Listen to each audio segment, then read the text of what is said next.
Okay, so we just watched Eraserhead For the first time. together. We both seen it before. We didn't remember it well. No, I saw it when I was 9 years old, Yeah, I saw it 2 years ago. and I didn't remember anything. So, and I've seen other David Lynch films like Blue Velvet, and he's telling me about Mulholland Drive. and obviously we're aware of the directing style, but Yeah, We this is much more drastic than the other two. yeah. Okay, the idea of this project, we didn't even talk about this. Oh yeah.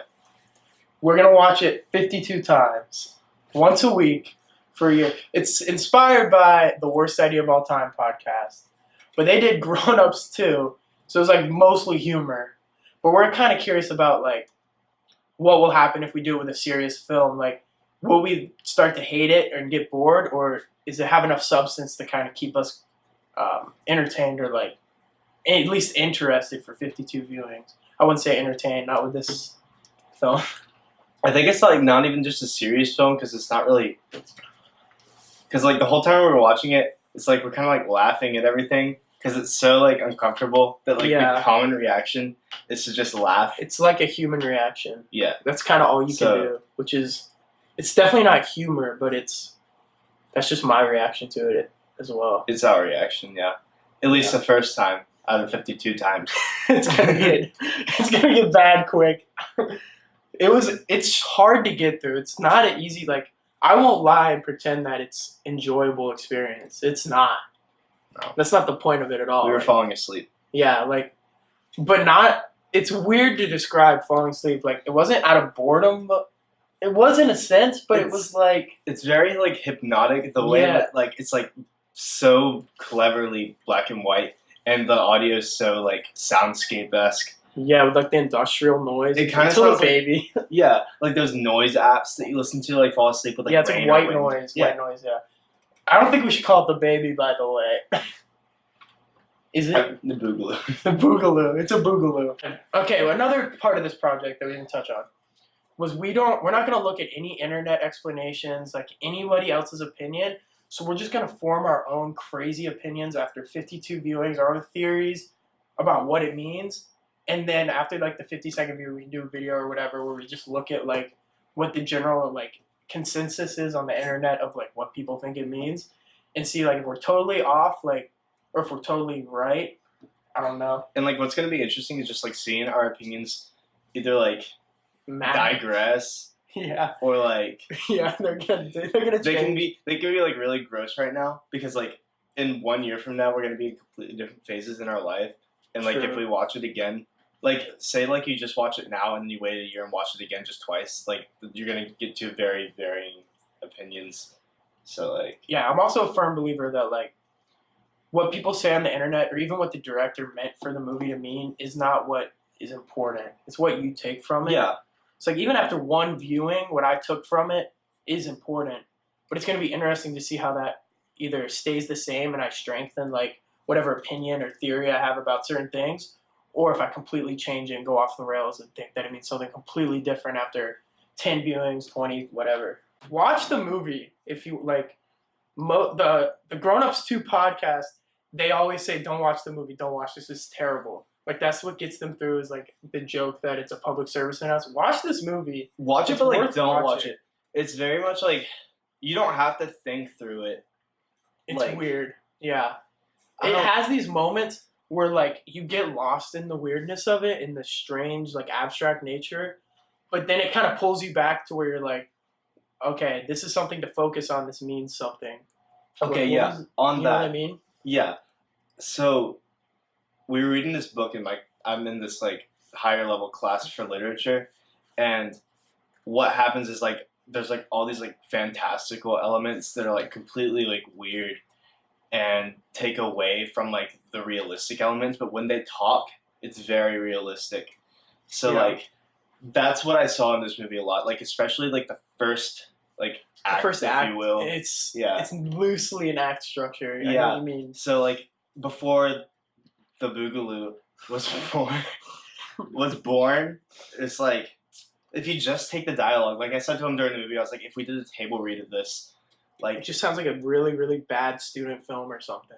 yeah, a bad student film or like terrible drama that you see like Yeah. in the free movie section on. Can Like, I like name drop things? Yeah, this is never gonna be Like, profitable. Okay, so like it's like a free movie you'd see on like the weird Amazon Prime section. Yes, that's such a good analogy. Like if the script was just taken by like a budget director that was just had no like context, it was just the dialogue. It would just be like a weird movie about a husband like Yeah, cheating on his wife. yeah, that. Like knocking up his girlfriend and then them getting married and then they cheat and the like baby's kind of weird or like premature or something. I guess so. See, when you think put about it, it's so weird. But like, just take the dialogue The as dialogue literal. is If you so- put that to a literal sense, it'd be the worst movie ever. Which says a lot about the visual. This movie's all about the visual aspects. Like they're so striking and memorable. As weird as they are, you can't forget them. Yeah. Okay. Yeah. So we put our phones away. We're gonna do that for like the first 10 times. Hopefully all 52. Yeah. Like we're not gonna be sitting on our phones. But like I had the urge to like check the time so much. And like he's like controlling it from his phone because like Yeah. they're using like Apple. Yeah, TV. we gotta get the Apple TV remote, like the actual one found. Yeah. It's lost. It's somewhere around here. But like he kept saying like it has to be close to over. Like it's almost over because like there's that scene where right after his wife leaves where it's just like so dull for some reason. Yeah. And like I said something like I have to be honest right now. It's not a bad movie, but I'm going to sleep. Yeah. This was my like theory, but it was really far. Yeah, we're gonna have a lot of theories. We gotta just get started on Yeah. this.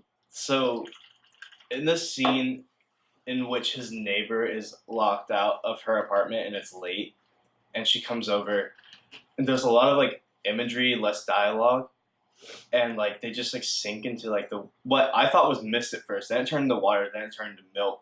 And Which then was they kind just of like descend into it. and then the milk, and then you have like the boogaloo, and thinking about like the fetus baby kind of thing, the milk imagery. So as I like sank into that, I was thinking like, first of all, like obviously like the boogaloo is playing a big problem, like with cheating aspect, but then the imagery with The like laughing. yeah, the laugh that comes later though. That was the high point of this viewing for me. The girl with the cheeks and like the whole like eraser imagery happened after they sank into that, and then he wakes up in the bed. So like, I was kind of thinking about how like this like kind of like this like analogy for like erasing memories that you don't want to persist. So that's where like the fantasy element comes in again, and then it was just kind of like funny because like the next morning he wakes up and he goes and knocks on her door, and like the boogaloo's just laughing his ass off. You It's so can tell fucking when he funny. stops laughing, you can somehow they manipulated the puppet in a way where you can tell he's trying not to laugh. He's like, we had kind of lost our sanity already by this point, viewing one. So God knows this is going to be the part that always brings us back. There's very important parts of this film, like the guy in the house with the levers. Like I think he's manipulating the whole thing in some way. so he's God. So like God place him as or God. I think maybe Satan in a way. I think maybe it's like a hellscape, right? Well, either way, it's a God. Yeah, I think Yeah. heaven and hell definitely play because the weird song that the weird cheat girl does, And that's she's talking about heaven. It's a dissension anyway because they Yeah. go down the water or whatever. Yeah, because there's kind of two worlds at play here. There's the one that they're living in, like in the apartment with the house and the boogaloo's there and the like everything that's I don't want to say normal, but it's like somewhat grounded in reality. And then there's the whole other half, which is the guy in the weird house with the levers and the girl singing on the stage and like the weird bar where there's the boogaloo pops out of his head. I think there's a realistic, which is very subtle, which is what you hear more like. Then there's like fantasy is what they live in, and then there's like the hell. Yeah. So it's like kind of three worlds. That's what's weird is because that's interesting to me. The parts where it's almost grounded in reality, like when they're in the apartment or whatever, is parts that like in any other film, it would be insanity and it would be kind of like very artistic to add something like that. And the point would be to like get an emotion across. But instead of this film, that's what is brought down to reality, like what's normal. So like to push it to give it some kind of meaning or like to portray some kind of emotion, they have to push it so far, and that's where you get the super bizarre imagery. Because like, what the biggest problem with like these kind of movies is like the second something like breaks that fantasy element where it goes way too far, which if you'd think it would in this movie, Yeah. like you snap out of it and you're like, this is just bullshit, you know? But like for some reason this movie never steps over that boundary, and I don't know why. It's just because it's so like hard for the viewer to accept that like the things are going on are actually going on Yeah. in the like. You do. It does. There were several times. I would not say the whole movie by far, but there were several times where I was somehow lost in the world that was created in front of me, like, which I did not expect to happen at all. Yeah, and like there was parts where like we didn't think it would get. Oh fuck! There's a bug right there. So there were like many times during the film when we were like, this can't get any like worse. Like there's no way they can overstep this. And then that was the point. That was the point when he was doing this, and then the baby or the boogaloo came up his head. The suit, like Yeah. It always gets weirder, and like the peak of the weirdness to me, like the top is the his head going out the window, and the little boy picking it up, like because there's a whole new set of characters. And I said like yeah. All of a sudden we have like 4 new characters introduced us: the weird hobo, the kid, the 2 dudes in the like eraser shop, pencil factory. Which I don't know if that's the factory he works at, by the way. You know, he talks about that's where I snapped. snapped. We got to look at that. I snapped there because I was like, this is so much right now, and I was like, that was the point where I was like, I want this to be over. I want it to be over. I agree. That's kind of around there. I was like, what is this? I think it was purposeful. Really, this is just like a huge, tragic waste of time. Yeah. Okay, when I watch it, I'm gonna watch for this the second time, but like, when I watched it this first time, like I'm gonna watch for it the second time, but like Henry stepped in this like mud puddle. Like he stepped in it with both feet, but like he stepped in it with the right foot first and got it all wet, and then he stepped kind of out of it. But when he gets back to his apartment, he takes off his left shoe and then like acts like his left sock. He acts like his left sock is the one that's like all wet, and he puts it on the radiator.